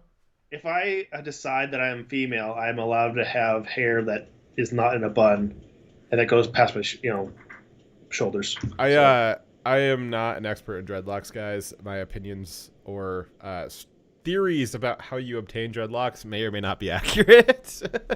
I am not in a position to ever know. I do not. I do not stand by anything about eggs. It could be wrong. Right. Don't put eggs in your hair, please. Moving on. Next story. Yes. Let's see here. One person who will stand by anything, especially eggs in your hair, will be the FBI, who says that terrorism will never be tolerated unless the terrorist is a Democrat. Let's well, obviously, because I mean, like, if the Democrats are committing terrorism, it's probably for good stuff, right? Like, yeah. Yeah. Okay. So FBI Director Christopher Wray, isn't it Ray, not Ray? There's a Ray. W here. Yeah, but isn't it R-A-Y? Spelled. Oh, I don't know. I guess maybe I've always heard it like Ray, like a ray gun. All right. So Christopher Wray testified before Congress on Tuesday about the FBI's investigation into the Capitol riot on January 6th. He also talked about how domestic terrorism in America is more generally. He talked about it in generalities. He said that the FBI took domestic terrorism very seriously. Well, I should fucking hope so. That's like one of their only jobs, right? Like one of the FBI takes it right back afterwards. So yeah, like one of the FBI's only fucking jobs is to keep us safe from domestic terrorists. It does a terrible job at it. They're so bad at it. Please take it seriously. Yes, they take it very seriously. So seriously, like that they're involved in encouraging and funding and giving material aid to many of the plots. So he said that the FBI took domestic terrorism very seriously, and they had warned the Capitol Police of threats to the Capitol prior to January 6th. He said he did this verbally, which is unproven, by updating an intelligence archive, which is really not an effective way to inform somebody of something, because usually archives are not a like live messaging system. Like if I just like Dyer, you deal with like technical stuff and like orders all the time, right? Like when you get new orders, you get like, you know, an alert or somebody like sends you a message. It says, hey, exactly, like here's your new orders. They don't just like put it into a book and like hide it in your shelf and if just they expect want it to look for it. Yeah. Like you just need to go like flip through all of your archives every day to see if there's new alerts or new orders. Let's see here. This method of providing information allows a person to search for intel, to pull the intel that they need, but it does not push the intel that is needed or topical to the organization that it is intended to help. Yeah, so that's the two kinds of intelligence distribution. There is a very large intelligence archive that I actually have access to, where I can go pull information about a certain topic if I had a need to. If anything you pull is tracked, so if I was polling something I didn't need it, it'd raise red flags. Like for instance, for example, like how do I make Wednesday chicken surprise? That is something that you could go pull from the archive. Hey, there's an incoming ballistic missile. That's something that you'd want a push notification for. Exactly. That is when it's sent to the people who need the information in an expedited manner so they can take action on it. And it's a very different kind of way of informing someone. So when I read this article that said that they updated, I was actually watching him talk, that they updated the intelligence archive, making the information available. Like, well, then you didn't actually notify them. Yes. Like notifying implies a notification. Yes, but no one in Congress called him on it. Like, oh my! I was like ranting at the screen. Like, no, someone point out that he said he notified them, and then explained how he didn't. Anyways, how I'd say my favorite is totally aside. My favorite SQL error is conversation expected. That's an error. It's just like every time I get that, I'm just like, man, like that hits me in the feels. Like I was expecting a conversation, and you sent me this crap instead. It's like when you have to deal with me. Yeah, no, that's definitely like my boyfriend too. Is just like conversation expected error, and I'm just like, I can't deal with this right now.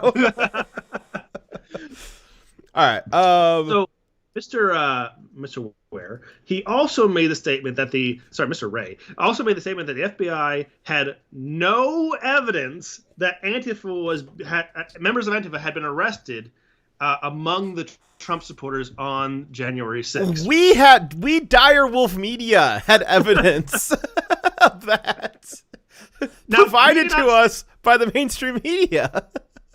Yes, we are not saying that all the people who went into the Capitol were not Trump supporters, that they were actually Antifa. We're not saying that a large portion of them are. We're just saying that we have proof that at least one was a leader of an Antifa group, a founder of one, and who is on video instigating violence at the Capitol. So they said that there has been no members of Antifa have, to this point, there's a video of it, been found to have been members of Antifa.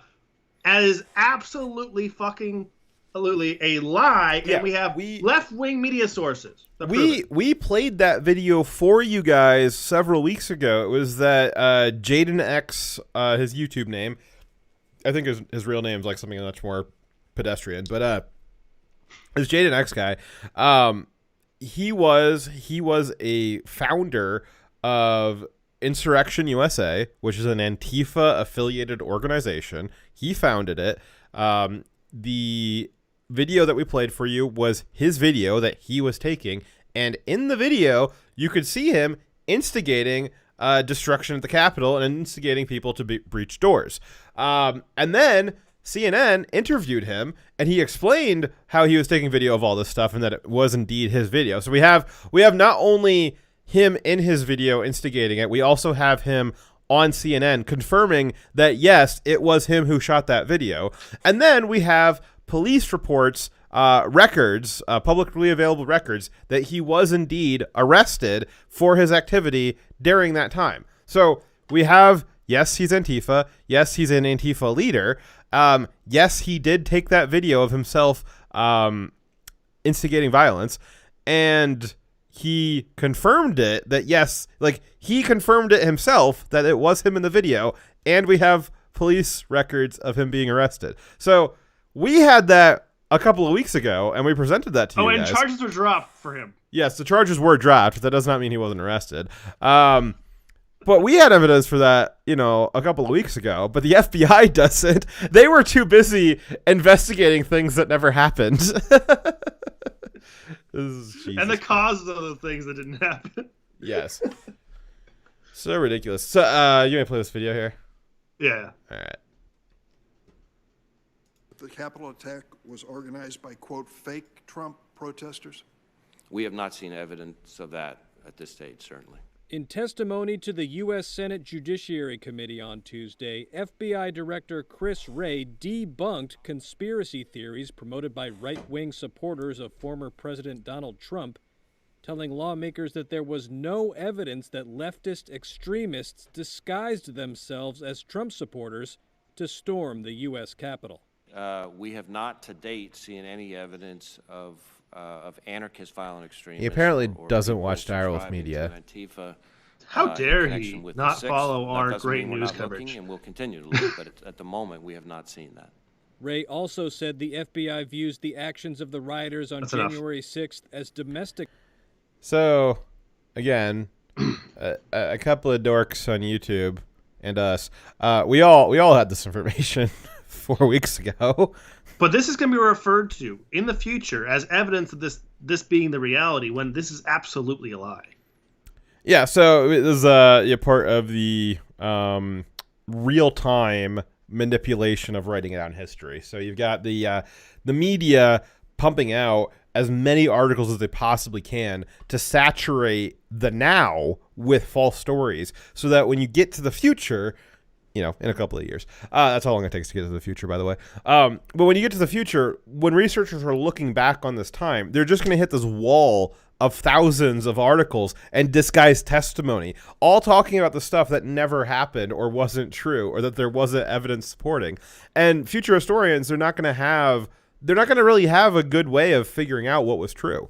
I think I said this before on the show, but I think, the next 50 to 100 years, you're probably going to have a pretty big kind of sect of academics and historians whose sole career, it'll be an entire division of historianism to try to pick out all of the fake news that happened during our current era. I remember... Go ahead. Book burning used to be literal books being burned, libraries being burned down, and the physical removal of ideas that were abhorrent to the new administration. But now book burning is done through an algorithm by Google. They can make sure that the true news that contradicts these stories, all of the many articles that published about the member of Antifa who did disguise himself as a Trump supporter on Jan 6 and was part of the riot and who was instigating the riot, they'll just make those things never appear on your search results, and boom, all those books burned digitally. Well, and if you do happen to have a memory of it, you won't be able to tell people on a digital forum, either through YouTube or through texting on social media. You'll get debunked by all the well, no, they'll just kick you off. They'll just remove you. Yeah, they'll throttle your post. They'll delist your video, or they'll just kick you off the platform. There will not be, other than verbal communication with a person who's physically with you in the room, that will become one of the only ways to try to get some of this reality into the future. Like I said, depending on who wins in the future, I mean, if the left keeps winning, 50 years from now, you're just going to have the Ministry of Truth, which is going to be doing their best to try to continue deleting all the bad stuff that happened throughout all the stuff that they think is bad throughout the current time. But if we do ever get control back, and there is an attempt to try to figure out what was really going on during this time period, there's going to be an entire branch in academics of historians that are going to try to pick out, okay, well, all of this congressional testimony was a lie. Let's try and pick apart where they were lying at and see if we can find, through anything that's left, these sources of information that are real. I mean, you're probably going to have people going through, old hard drives that people were saving and archiving videos and documents on. Hunter's laptop, maybe. Yeah, because none of it's going to be anything that's cloud storage based. It's all going to be purged. They're already working on that, but none of that's going to be available in the future, which is really, really scary, that everything cloud-wise is just not going to be it's not going to be a reliable historical record. Really scary. Culturally speaking, right now, they've been on a long march towards making it culturally acceptable to hate and do violence towards people who disagree with the narrative. And there's the possibility at some point the government won't have to violently suppress anybody. They'll have the people do it for them. Yes. Let's see here. All right, so we also well, we didn't learn, but some people in Congress learned. The media also learned during this hearing that 300 people that have been charged for the Capitol riot, 55 of them have felony charges so far. And in comparison, there was much more widespread Antifa BLM riots, had fewer arrests. In the entire month of September, Portland police only arrested 200 people. During the nearly daily riots, only 1 out of 10 people arrested were actually charged. Out of that 1 out of 10 rioters actually charged, only 1/3 of those cases have been dismissed, or 1/3 of those cases have been dismissed by the Biden administration so far. So again, out of your rioters who were arrested, only 1 in 10 of the arrests were actually charged. And out of those charged, 1/3 of them so far have been dismissed. Including violent crimes like assault. Yes. Which, it's really no surprise that Biden, whose VP Kamala raised funds for Antifa rioters to try and get them out of jail quicker. It's really no surprise that they're doing this. I would have at least liked to see maybe a compromise. Instead of 1/3, maybe about 3/5 of them being charged. But, I guess 1/3. We could call it the 3/5 rule. Yeah. It's more of a compromise. Maybe a 3/5 compromise. It's a coming together. It's bipartisan. Yeah. The 3/5 bipartisan. We also, which I thought you were having us in here, but you didn't. Out of all of the arrests, so 300 people who were arrested and charged at the Capitol riots, none of them were charged or found to have had firearms. It is illegal to have firearms in D.C., so any any carry in DC would have been immediately a felony. None of them have been charged with gun charges. So this armed insurrection on January 6th did not have very many arms at it. A little interesting. So there's a stark difference in the severity and the amount of violence between the one event for the right wing and the small number of people who took part in it, and the many events, many riots with many more people over a much longer period of time. And there's a very stark difference in how the government has responded to it. In one case, we have the National Guard called. We have 300 people being charged, 55 with felonies, everyone possible being arrested who was involved. Some people who weren't even in the Capitol, but just were in the area, are being arrested. And that's how they responded to conservatives. And they compare that to how they respond to Democrat voters who burned down cities and literally killed people, disrupt people's lives, attacked federal buildings, and actually tried to burn them down and destroy them, who attacked police officers on a daily basis. There's a stark difference how they are treating them. They are not charging, barely even arresting members of Antifa and BLM and dismissing their charges en masse, whereas no charges are being dismissed unless you are an Antifa member who attended the Jan 6 Capitol riot. The only person who has had their charges dismissed was the only Antifa member among them. So there seems to be a correlation that if you're a Democrat, you're allowed to be a domestic terrorist. And if you are a conservative, if you are even close to domestic terrorism, you will be treated as a domestic terrorist. Well, it's not even just allowed. It's encouraged and funded by the Democrat Party. The administration. Yep, yeah, exactly. So Director Wray also stated that he did not see the BLM or Antifa riots over the last 8 months as domestic terrorism. His reasoning was that these riots were primarily done at night, making them far, even though they were far more violent, and even though they are admitted revolutionaries, even though there's far more violence in this than it was on the 6th, and even though they actually are revolutionaries, because it happened at night, it wasn't domestic terrorism. Yes. It doesn't matter that the violence from Antifa and BLM was to affect political goals.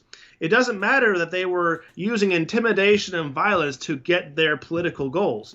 Well, the problem was that the Trump supporters on 6 January were disrupting a government process during work hours. That made it domestic terrorism, whereas most of the BLM, I say most Antifa and BLM violence happened at nighttime when it wasn't work hours and no government process was disrupted, in his words. So what makes something in his mind domestic terrorism is the time of day. Yeah, it's 5 o'clock somewhere. It's ridiculous because that is not part of the definition of domestic terrorism or terrorism in general. Terrorism is using violence to intimidate or to cause a political goal or change, right? Yes, so with violence.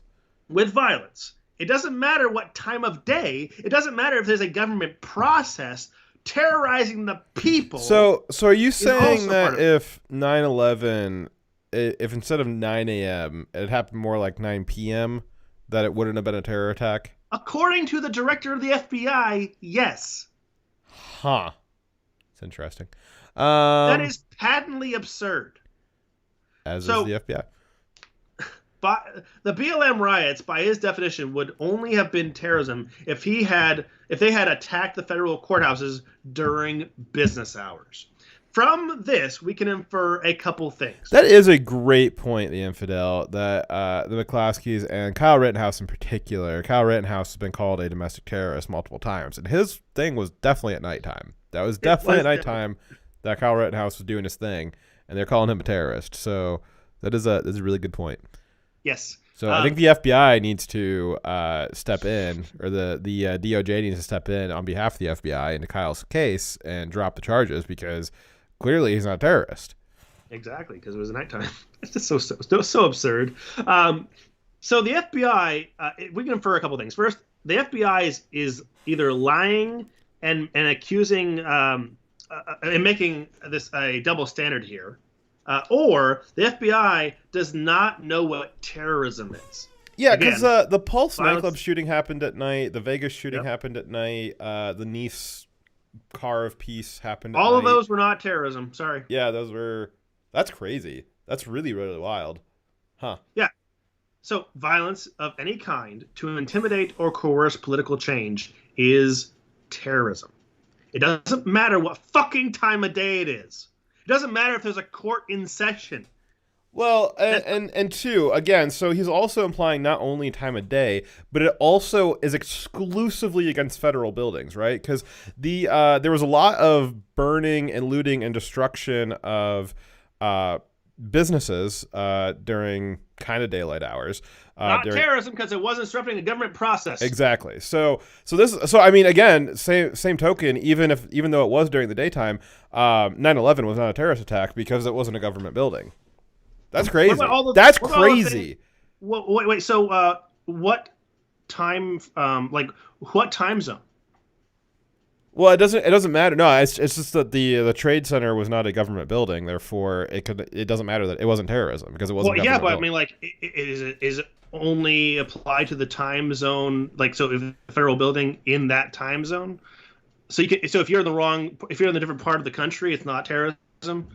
I don't know. Well, yeah. Anyways, we were past the time, Dyer. All right, so. Yeah, so I don't know. The FBI is crap. We need to, as Schramberg was calling for before. I am part of the movement. I need to figure out how to like get this movement boosted.